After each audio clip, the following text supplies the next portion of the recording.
अस्सलामुअलैकुम, मैं हूँ मिस तहरीम और आज मैं आप सबको प्रोजेनिटर हाई स्कूल की ऑनलाइन क्लासेस में खुश आमदीद कहती हूँ। आप सबको याद होगा बच्चों, हमने नन्ना तारा की रीडिंग की थी और आज हम जो उसकी थोड़ी सी रीडिंग बाकी थी उसे पूरा करेंगे। तो चले पढ़ें। दादी अम्मा मुस्कुरा कर बोली, अरे कोई तारा नहीं टूटा, वो तो जुगनू है, वो देखो। वलीद ने देखा, वहाँ एक नहीं बल्कि 3-4 जुगनू थे। वो बहुत खुश हुआ।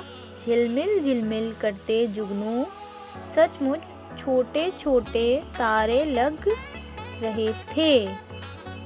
अब उसे ये बात अच्छी तरह समझ आ गई कि अल्लामा इकबाल की नज़म हमदर्दी में जुगनू ने अपनी रोशनी से किस तरह बुलबुल की मदद की थी। बच्चों, आपको पता है अल्लामा इकबाल कौन थे? वो हमारे कौमी शायर थे। उन्होंने आप जैसे छोटे छोटे बच्चों के लिए बहुत सारी नज़में लिखी और वो नज़में बहुत अच्छी थीं। हर नज़म में कोई ना कोई सबक था। अब हमने इस सबक की पढ़ाई मुकम्मल कर लिए, तो अब एक नसर निगारी है, हम वो करते हैं। चलें देखें। तो बच्चों, अब नसर निगारी के लिए आप सफ़ा नंबर 91 पर आ जाएं। अब ये देखें, तो लिखा गया है, इस जाल की मदद से एक यादगार सैर के उन्वान से पैराग्राफ लिखें।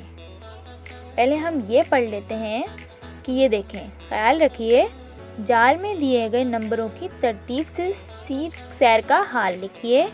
एक सवाल के जवाब के बाद ही दूसरा जवाब शुरू कीजिए।